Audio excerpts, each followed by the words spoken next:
A'udzubillahi minasyaitonirrajim. Bismillahirrahmanirrahim. Alhamdulillahirabbil alamin. Assalatu wassalamu ala asyrafil anbiya'i wal mursalin wa ala alihi washabbihi ajmain. Rabbi syarhi sadri wa yassir li amri wa hlul 'uqdatam min lisani yafqahu qawli. Sekali lagi kita panjatkan alhamdulillah kehadrat ilahi sebagai tanda kita sangat-sangat merasa bahawa kita harus menyedari bahawa kita adalah hamba-hamba Allah. Kita adalah hamba-hamba Allah dan kita ungkapkan alhamdulillah kerana kita sangat mencintai dan kita sangat memuji junjung katakan keagungan. Allah masih membekalkan kita kesihatan. Allah masih membekalkan kita dengan ruang dan kesempatan untuk terus menambah ilmu. Bagaimana kita kongsikan ilmu kita yang ada. Walaupun kita tidak pandai, tapi kita dengan merujuk kepada kitab-kitab yang ditulis oleh ulama-ulama kita boleh menambah pengetahuan. Maka kita ucapkan juga Allahumma salli ala Sayyidina Muhammad kerana tidak ada rujukan teragung dan terbesar selain daripada rujukan kepada junjungan besar Nabi Muhammad sallallahu alaihi wasallam. Jadi terima kasih dan assalamualaikum kepada semua yang sempat hadir, yang sempat dipilih Allah untuk bersama-sama pada petang ini. Mudah-mudahan petang ini petang yang bahagia untuk kita. Sama-sama merakam, melukiskan kisah-kisah hidup untuk merasa bahawa kita pernah hidup di satu masa, kita pernah hidup di masa-masa yang Allah bagi kita ujian dan sebagainya. Okey, hari ini kita nak bercakap masih lagi tentang kematian. Minta maaflah kita buku-buku yang digunakan atau kitab-kitab yang digunakan sangatlah tebal, makanya memperkatakan sesuatu itu kadang-kala ada fakta-fakta yang terulang. Kita menganggapkan fakta-fakta yang terulang itu ataupun mengulang-mengulang fakta itu merupakan satu kesempatan untuk ulang kaji. Okey. Kemudian kita kata Allah Ta'ala berfirman dalam surah Al-A'raf ayat 34. Okey. Kita kata tiap-tiap umat mempunyai batas waktu. Setiap umat. Sebab itu sebelum kita telah Waalaikumsalam, Mariani dan juga yang lain. Ya Allahu Akbar, Saimah dan seterusnya kepada semua yang dipilih Allah untuk bersama pada petang ini. Mari kita melihat firman Allah Al-A'raf ayat 34. Tiap-tiap umat mempunyai batas waktu. Tiap-tiap umat ada batas waktu. Kita pernah bercakap tentang kaum Samud. Kita pernah bercakap tentang kaum Ad. Ini semua kaum-kaum kita kata yang ditentukan oleh Allah mengikut apa kita kata zaman-zaman, musim-musimnya ataupun mengikut ketentuan-ketentuan apa yang kita katakan Allah pilih, yang Allah ciptakan kerana ada nabi yang ataupun Waalaikumsalam warahmatullahi taala wabarakatuh. Kepada semua diucapkan selamat berbahagia. Mudah-mudahan pertemuan ini diterima Allah sebagai ibadah. Amin ya rabbal alamin. Maka kita katakan, maka apabila telah datang waktunya, mereka tidak dapat mengundurkan barang sesaat pun dan tidak dapat pula memajukannya. Maknanya bila Allah nak tamatkan, ada yang kata-kata kalau kita ambil kaum Nabi Lut, kaum Nabi Nuh, kaum Nabi apa kita kata sangatlah banyak yang kita kata kalau bagaimana Allah nak menghapuskan kaum itu dengan terhapusnya sekaligus. Ada yang ribut, ada yang hujan batu, ada yang bunyi gempa, ada yang bunyi yang sangat menggerunkan dan sebagainya. Berbagai cara Allah gunakan untuk menamatkan kaum itu. Tapi kita merupakan ataupun kelompok yang terakhir yang Allah ciptakan, dan kita ingat kalau kita nak dihapuskan itu mahunya Allah. Okey, jadi kita katakan sekali lagi Allah yang menentukan. Kemudian Allah juga berfirman dalam surah Al-Waqiah ayat 60. Kami telah menentukan kematian di antara kamu. Kami telah menentukan, artinya sudah tercatat bila kematian kita. Sudah tercatat. Okey. Di antara kamu dan kami sekali-kali tidak akan dapat dikalahkan. Ini mahunya Allah kerana apa yang telah ditetapkan Allah itu tidak dapat dianjak-anjak lagi kerana Dia yang Maha Berkuasa. Okey, kalau kita melihat dari surah An-Nisa pula ayat 78. An-Nisa ayat 78, di mana saja kamu berada. Yang bermaksud di mana saja kamu berada, kematian akan mendapatkan kamu. Kita ulang balik, di mana pun kamu berada, kematian akan mendapatkan kamu. Kematian akan mendapatkan kamu. Artinya kita memburu kematian atau kematian yang datang berjumpa kita. Okey, maka waalaikumsalam pada semua yang tak sempat disahut salamnya. Kemudian di mana pun, walaupun kamu berada dalam benteng yang tinggi lagi kukuh, duduklah dalam tembok mana pun, duduklah dalam peti mana pun, sekukuh mana pun petinya, dan mereka di mana pun kamu berada, kamu tidak dapat lari dari kematian. Ini yang kita nak pegang sangat-sangat ni, kita tak dapat lari dari kematian. Dan jika mereka memperoleh kebaikan, mereka mengatakan ini adalah dari sisi Allah. Dan kalau mereka ditimpa satu bencana, mereka mengatakan ini datangnya dari sisi Muhammad. Katakanlah semuanya datang dari sisi Allah.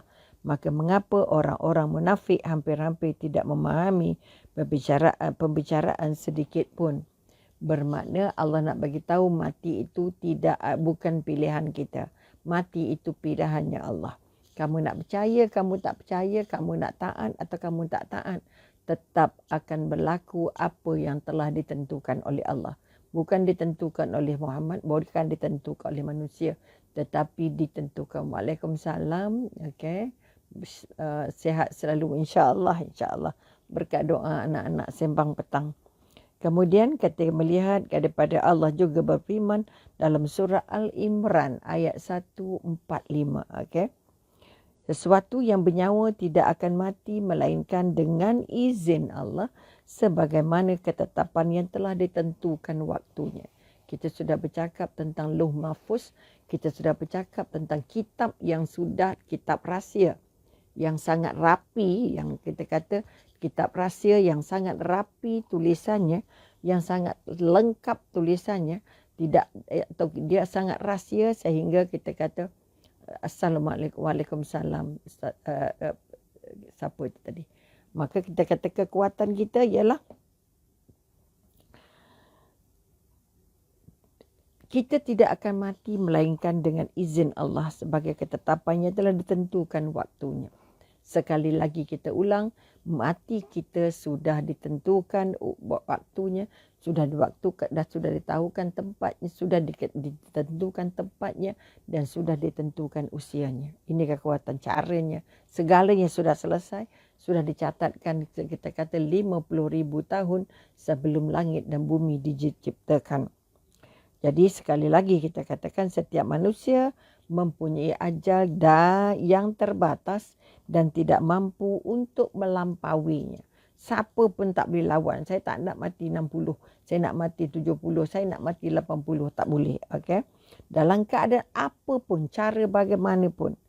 Katalah ada ubat paling mujarab, ada teknologi paling hebat yang tidak boleh memberhentikan jantung saya. Waalaikumsalam warahmatullahi ta'ala wabarakatuh pada semua ahli keluarga sembang petang. Kemudian kita katakan dalam keadaan apa pun Allah tak pilih kamu tengah tidur tak boleh lesian dia. Kamu tengah makan Allah tak pilih. Allah tidak tidak tertakluk kepada keadaan kita. Semua ajar dan rezeki untuk semua hamba telah ditetapkan oleh Allah Azza wa Jalla 50,000 tahun sebelum dia menciptakan langit dan bumi. Ini yang kita cerita tadi. Sementara itu pun pena menggoreskan tatanannya di Lauh Mahfuz. Maknanya sudah siap semua peta hidup kita dan sudah pun dicatatkan untuk perhatian Allah dalam Lauh Mahfuz. Okay. Iaitu kita kata 50,000 tahun sebelum langit dan bumi diciptakan. Ini yang kita kata kita ambil dari surah. Tadi kita mengatakan daripada surah Al-Munafiqun. Dan Allah sekali-kali tidak akan menangguhkan kematian seseorang apabila tiba datang waktu kematiannya. Tak ada tempat tangguh ni, kita harus faham sangat-sangat. Nabi SAW bersabda, Allah telah menuliskan ketentuan-ketentuan segala ciptaannya 50,000 tahun sebelum dia menciptakan langit dan bumi. Nabi bersabda, sedang arasnya di atas air. Ini cerita bila buku itu ditulis, bagaimana catatannya, semuanya kita tak tahu kecuali Allah. Daripada Anas bin Malik, dari Nabi SAW bersabda, Allah mengutus seorang malaikat di dalam rahim. Lalu malaikat itu berkata, wahai Tuhan, dia dalam wujud setitis air mani. Wah, maknanya kita kata sebenarnya air mani itu juga adalah kita katakan wujud ada Allah mengutus seorang malaikat ke dalam rahim. Maknanya malaikat boleh masuk, lalu malaikat pun berkata, wahai Tuhan, dia dalam wujud setitis air mani. Wahai Tuhan, segumpal darah.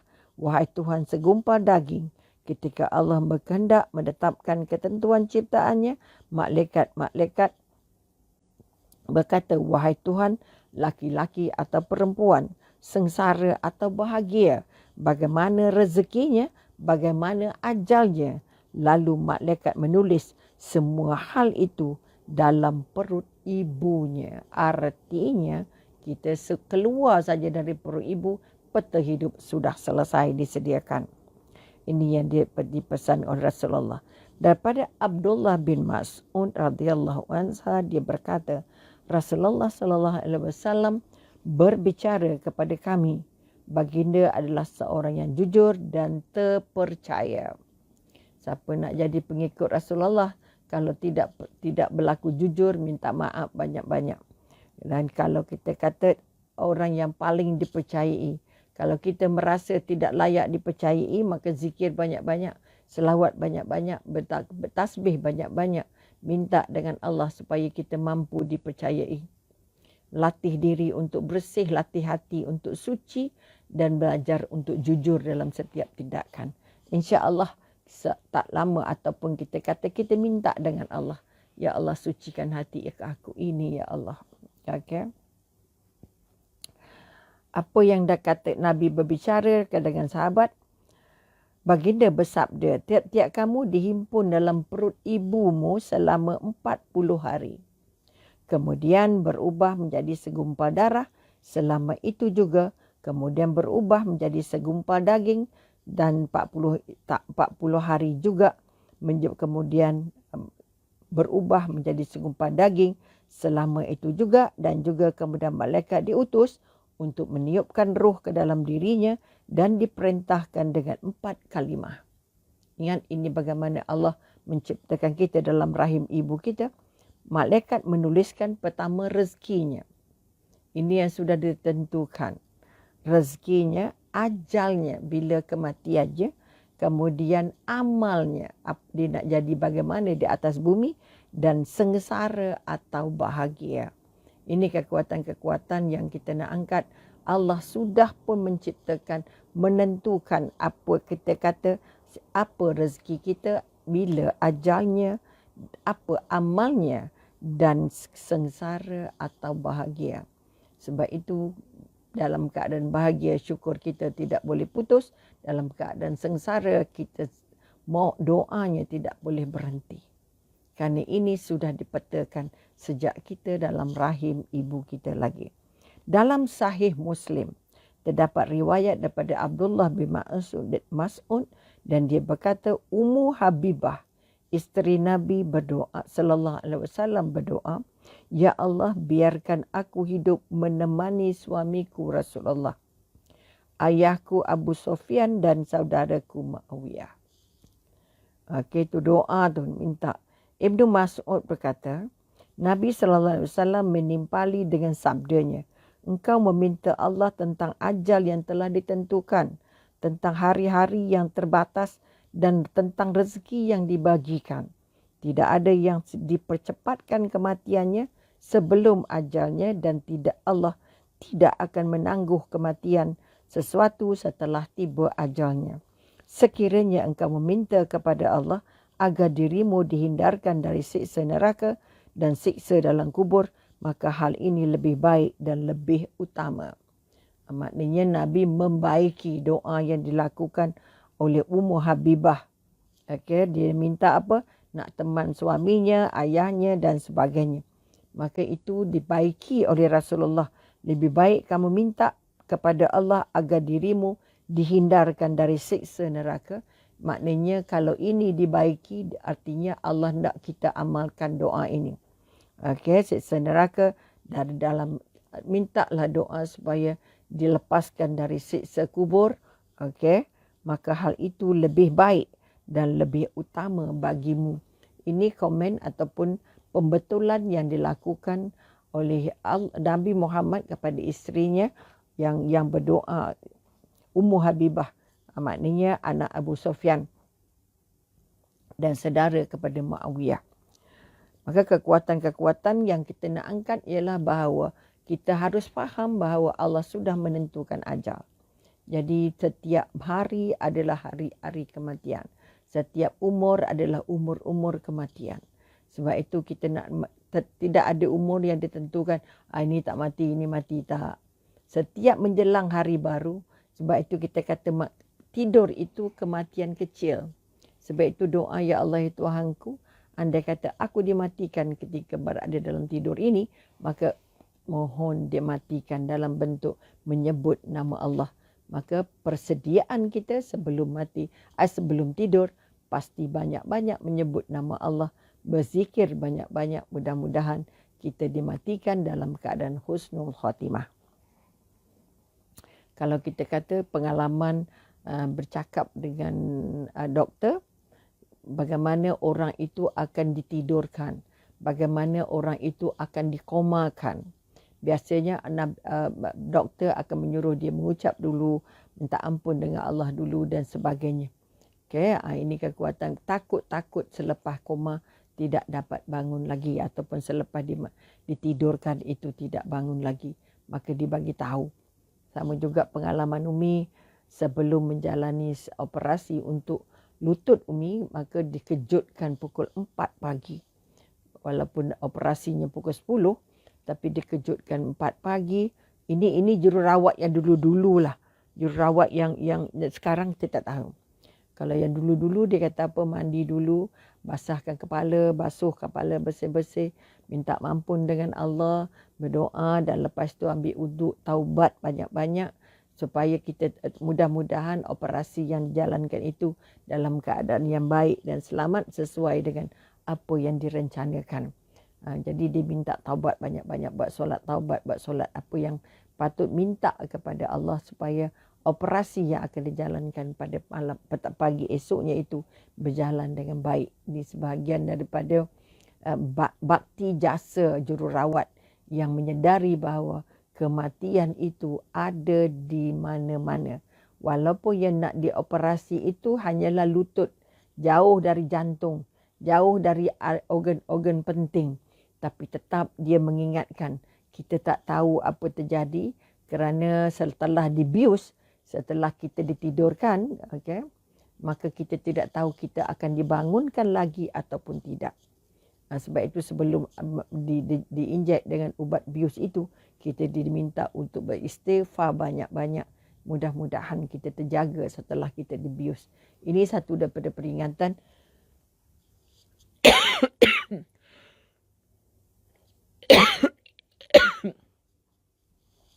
satu dari peringatan yang sangat baik untuk diamalkan pada siapa saja saudara kita, adik-beradik kita, anak pinak kita, anak cucu kita yang akan menjalani apa saja pembedahan. Kalau dia tidak ditidurkan, maka dia boleh beristighfar sebanyak-banyaknya di sepanjang pembedahan itu, insya-Allah.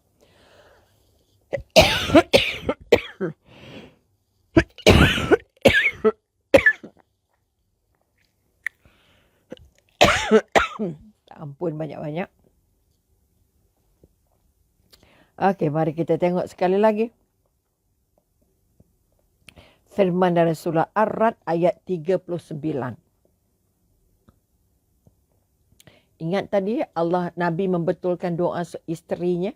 Bukan minta untuk di samping suami dan samping ayah dan juga anaknya, tetapi juga dia sebenarnya kita minta dihindarkan dari azab neraka, dihindarkan dari azab kubur. Okay. Dan kalau kita biasanya, ini di antara dua azab yang menandakan sama ada kita akan terus berada di mahsyar dan melalui ujian-ujian seterusnya dalam keadaan baik ataupun dalam keadaan sebaliknya. Sebab itu kita sekali lagi Umi ulangkan, Sayyidina Uthman menangis bila mengingatkan kematian kerana dia kata, saya tidak tahu, Waalaikumsalam, saya tidak tahu sama ada saya akan lulus ujian untuk masuk ke alam barzakh, terlepas daripada siksa kubur, walaupun sudah dijanjikan oleh Rasulullah dia adalah calon-calon syurga, tetapi kita tak tahu sama ada, dia kata apa, dia tak tahu sama ada dia lulus atau tidak dalam ujian dalam kubur ataupun alam barzakh. Mari kita tengok Allah menghapuskan apa yang dia kehendaki dan menetapkan apa yang dia kehendaki, dan di sisinya lah terdapat umul kitab luh mahfuz. Maknanya sekali lagi, kematian itu juga merupakan rehat yang panjang.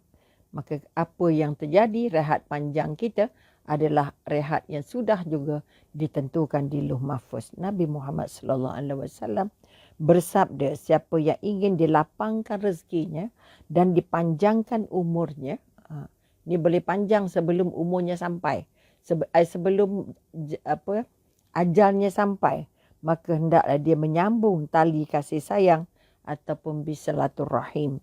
Ini kekuatan-kekuatan yang kita nak angkat.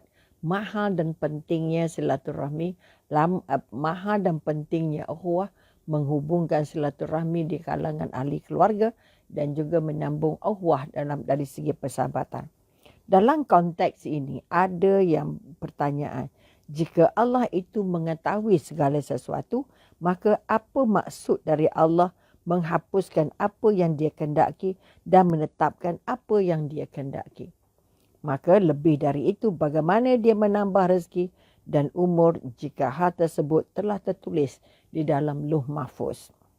Imam Nawawi rahimahullah berkata, apa yang dimaksudkan Allah melapangkan rezekinya, berarti dia meluaskan dan memperbanyakkan rezekinya. Ada yang berpendapat, kita kata keberkahan rezeki itu. Maknanya kita kata kalaupun tak banyak tapi berkah. Berkah maknanya dia memberi kebaikan dan keuntungan. Tetapi ada yang berbanyak tapi tak berkah. Adapun itu cerita Allah menambah rezeki. Sama ada Allah tambah rezeki dalam bentuk bendanya, dalam bentuk jumlahnya, dalam bentuk materialnya, ataupun Allah tambahkan keberkahan. Kita sekarang berdoa semoga Allah membekalkan kita dengan umur-umur yang berkah. Bila umur-umur yang berkah, makna setiap detik dari umur itu kita melakukan kebaikan-kebaikan. Itu di antaralah kita diberi kesempatan oleh Allah untuk melakukan kebaikan-kebaikan. Waalaikumsalam semua, insya-Allah. Saimah, maknanya yang lain-lain juga salamnya tetap disambut, insya-Allah. Kita tengok Mariani tadi dah, Nurizan, Ina, banyak sekali ni yang sudah memberi salam, dan harap semuanya tidak berkecil hati andai kata salamnya namanya tidak disebut. Kerana kadang-kadang kita sebab kita merujuk buku. Apa yang dimaksudkan adapun tentang penangguhan ajal. Allah boleh tangguh ajal bila dia mahu. Kalau saya Umi baru saja membaca kisah Nabi Idris. Adam, Idris, Nuh, Soleh. Adam, Idris. Nabi Idris bersahabat baik dengan malaikat maut. Jadi malaikat maut selalu datang berkunjung dan berbual, bercerita dan sebagainya dengan Nabi Idris. Nabi Idris pernah bertanya kepada, bila kita kata dengan malaikat maut, mestilah ceritanya macam mana dia mencabut nyawa. Ada yang kasar, ada yang halus, ada yang lembut, ada yang ada yang seperti disiat daging, kulit yang hidup-hidup dan sebagainya. Ada yang seperti dikela-kela dengan pedang dan sebagainya. Maka satu ketika Nabi Idris kata apa? Boleh tak aku merasa mati? Dia nak merasa melalui sakratul maut. maka dia pun bermohon kepada Allah. Okay. Akhirnya permohonannya diterima dan malaikat maut menjalankan perintah untuk mencabut nyawanya Nabi Idris. Kemudian Nabi Idris merasa bagaimana sulitnya melalui sakratul maut. Tapi syukur alhamdulillah Allah hidupkan Nabi itu semula. Satu-satunya kisah Nabi yang baru saja menjumpa daripada kitab yang ditulis oleh ulama-ulama. Maka kita katakan nak lalu sangat tentang sakratul maut. Tapi kita tak mampu untuk melakukan begitu. Maka kita kata apa yang dimaksudkan dengan ditangguhkan ajal bermakna sama ada umur dipanjangkan ataupun umur yang ada itu diberkahkan. Sebab itu kita kata kita memburu apa yang dijanjikan oleh Allah dalam bulan Ramadan, iaitu malam Lailatul Qadar. Malam Lailatul Qadar umur dipanjangkan 83 tahun. Kalaupun tidak umur dipanjangkan, keberkahannya yang dipanjangkan. Umurnya pendek tapi berkahnya tinggi. Kalau kita kata melihat Imam Ghazali, dia meninggal dalam umur 40-an. Sangat muda. Tetapi keberkahan umur itu walaupun pendek, tetap buku yang ditulisnya, ilmu yang ditinggalkannya tetap menjadi halua telinga setiap kita sampai sekarang. Sampai sekarang. Itu satu contoh umur yang berkah. Okay? Namanya meniti. Sama juga dengan para sahabat. Sama juga ulama yang lain. Okay?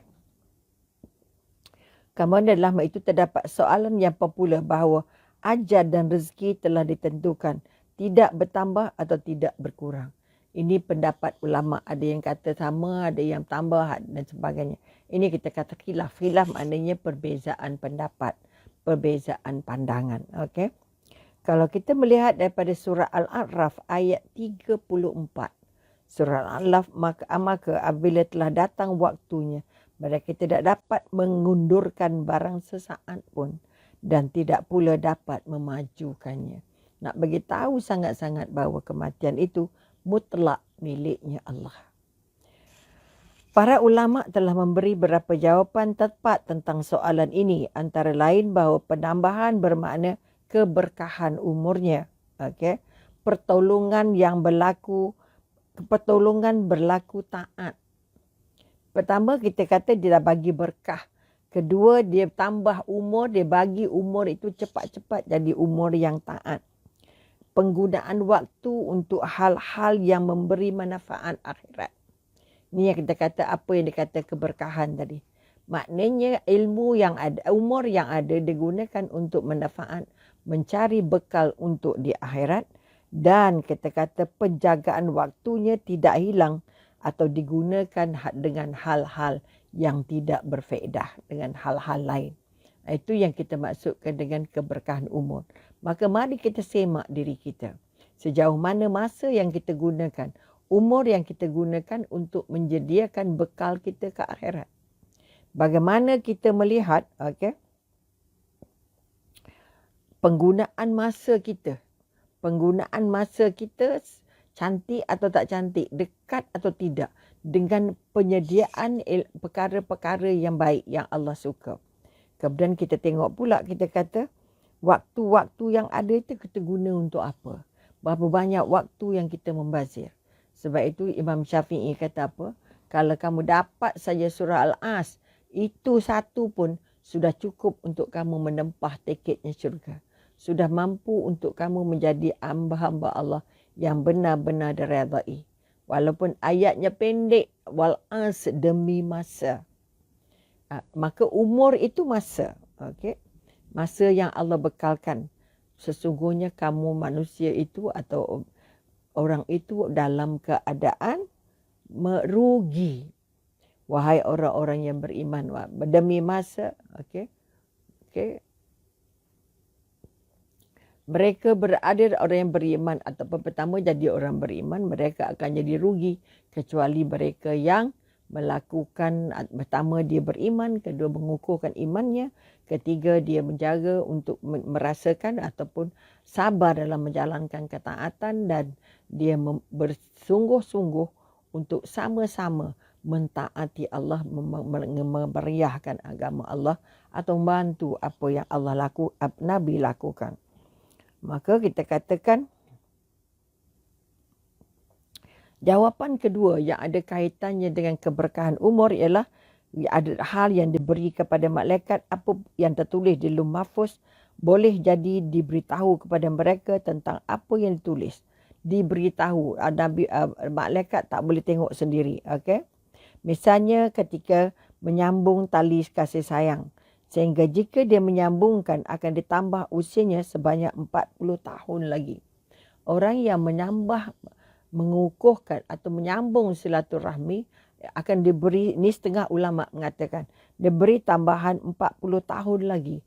Sementara apa yang akan terjadi ini telah diketahui Allah dan inilah maknanya firman Allah yang di Ar-Ra'd ayat 39, Allah menghapuskan apa yang dia kendaki dan menetapkan apa yang dia kendaki. Kalau tadi Allah kata umur itu tetap, tetapi Allah boleh hapuskan.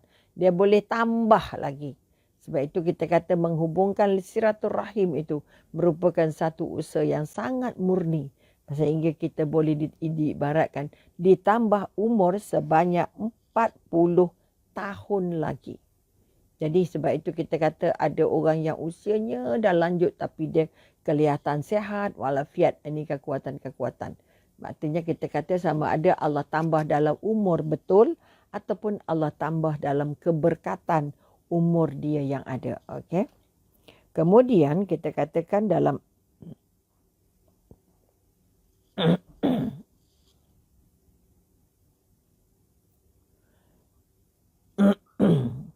jawapan ketiga, ini ulasan-ulasan. Okay, yang dimaksudkan dikenang terus nama baiknya ialah kematiannya seakan-akan dia tidak mati. Ini yang disebut sebagaimana kita kata Imam Ghazali yang menulis buku kitab Ihya Ulumuddin yang sangat banyak ilmunya. Selagi buku itu digunakan, buku itu digunakan sampai hari ini dan mungkin hingga hari kiamat.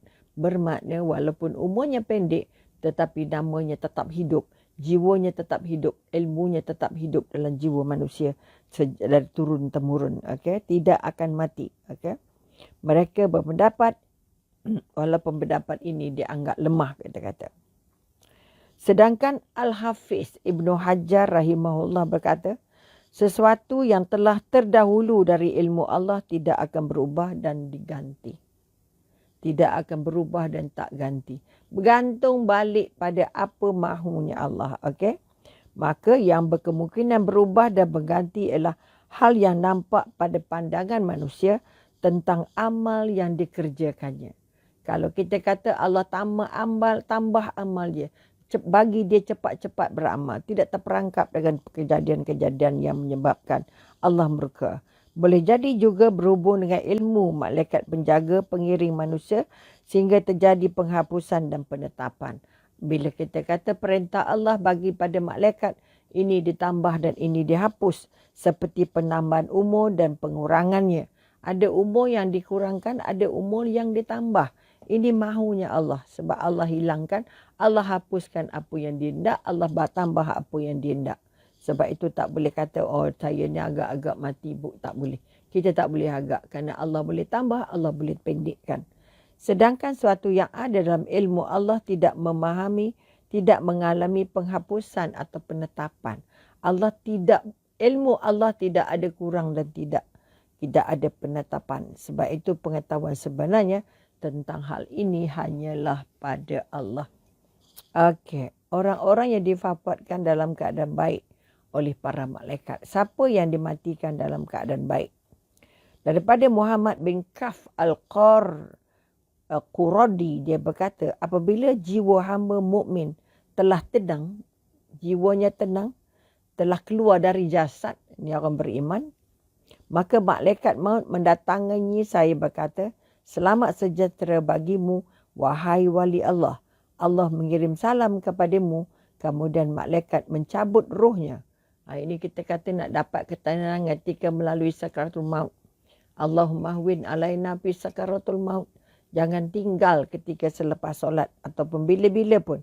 Allah berfirman dalam surah An-Nahl ayat 32 yang bermaksud orang-orang yang diwafatkan dalam keadaan baik oleh para malaikat dengan mengatakan kepada mereka, selamat sejahtera bagimu, masuklah kamu ke dalam syurga itu disebabkan apa yang telah kamu kerjakan. Maka ajal kita keluar mengikut apa yang kita kerjakan.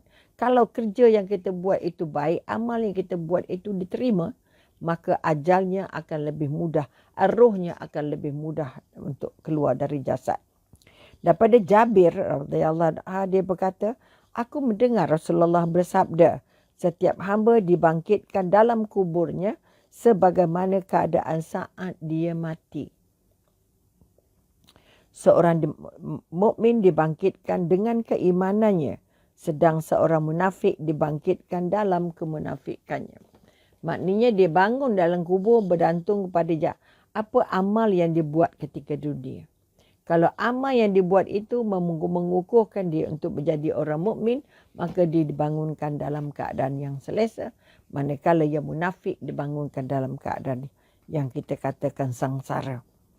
Firman Allah dari surah An-Nahl ayat 32, iaitu orang-orang yang diwafatkan dalam keadaan baik, ini sama, selamat sejahtera bagimu, masuklah kamu ke dalam syurga disebabkan apa yang telah kamu kerjakan.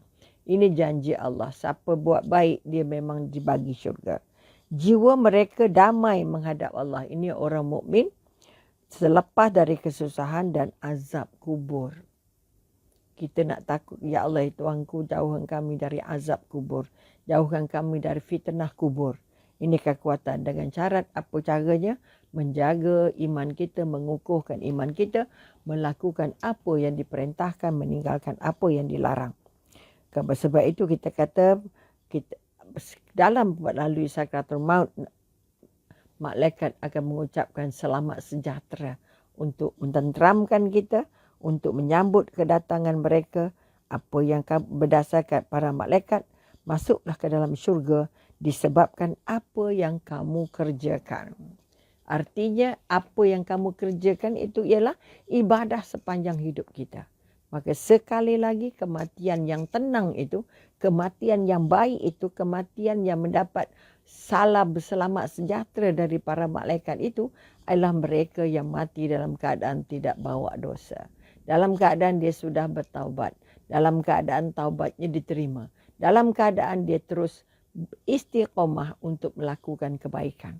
Sekecil mana pun kebaikan tetap akan Allah terima sebagai ibadah. Ulama berkata bahawa seorang hamba mukmin yang silih berganti merasakan nikmat syurga dan tidak akan lupa. Okay? Tidak akan lupa dengan apa?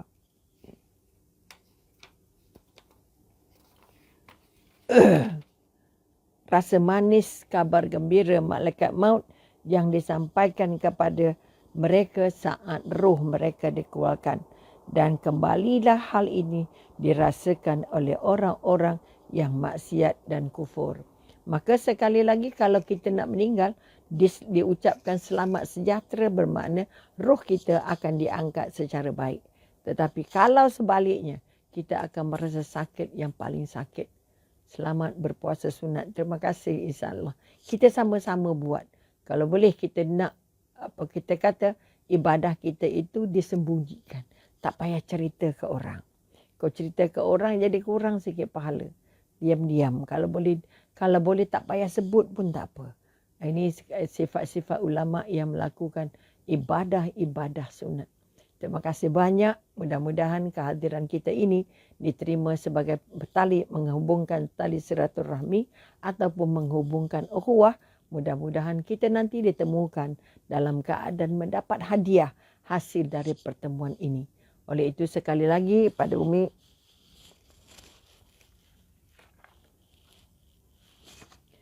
hanya mengingatkan supaya ibadah kita terus diangkat menjadi satu ibadah besar. Maka Umi masih lagi membuka tabung sembang petang. Tabung sembang petang untuk mereka yang benar-benar merasa sedekah itu merupakan satu daripada tiket-tiket untuk mendapat syurga masuk melalui pintu-pintu sedekah. Maka kepada yang belum lagi ataupun yang terlupa alamat ataupun nombor akaun Umi, nombor akaun untuk tabung sembang petang. Kita terus jangan berhenti sebab umur kita akan pendek. Umi selalu kata begitu. Umur kita dah janji di Allah.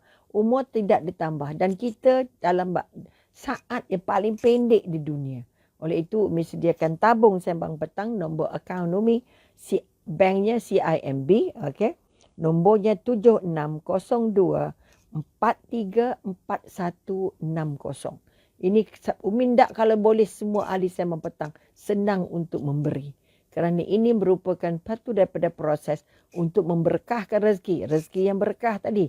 Allah kata tambah rezekinya. Allah pun ditambah keberkatan rezekinya dengan terus banyak memberi. Maka tabung sembang petang atas nama Umi Robiah Kulu Hamzah, nombor banknya CIMB dan nombor akaunnya 7602434160. Tabung ini terus kita salurkan. Kita tidak simpan. Kita dapat terus berikan. Dapat terus sedekahkan kepada mereka yang berdatangan untuk mendapat pertolongan. Jadi dekat kita, walaupun kita tak boleh bina masjid, tak boleh buat nak kita kata nak bina sekolah tahfiz, tapi kita boleh membantu walaupun dengan hanya RM10. InsyaAllah kalau kita kata boleh guna bank tu RM1, tak ada masalah. Kumpul-kumpul RM1 masuk jadi RM10. Mudah-mudahan semua kita terus membantu diri kita, membersihkan hati kita, memberkahkan rezeki kita dengan menyumbang atau dengan memberi tabung sembang petang. Tabung sembang petang CIMB atas nama Robiah CIMB 7602434160. Umi sediakan ini untuk kita yang tak sempat nak ke mana-mana, nak jumpa tabung, nak cari dan sebagainya. Jadi kita buat dari rumah saja. Biarpun RM10 tetap Allah terima sebagai sebahagian dari ruang untuk menjadi sedekah, kerana kita ada pintu sedekah yang layak untuk kita masuki nanti. Jadi teruslah membersihkan hati, teruslah membersihkan rezeki supaya rezeki itu benar-benar berkah untuk kita dan untuk akhirat kita, insya-Allah. Sekian, wabillahi taufik wal hidayah. Wassalamualaikum warahmatullahi taala wabarakatuh. Jumpa lagi, insya-Allah. Berdoakan semua ahli keluarga sembang petang yang sempat dipilih Allah hari ini terus berada dalam keadaan sihat walafiat, terus beriman, terus beramal dan terus meninggalkan dosa dan menambah-nambah pahala walau sekecil apa sekalipun. Jadi sekali lagi terima kasih kepada semua, kepada yang sempat hadir dan sempat dipilih Allah. Mudah-mudahan hidup kita diberi keberkahan, insya-Allah. Berkah umur dan berkah rezeki.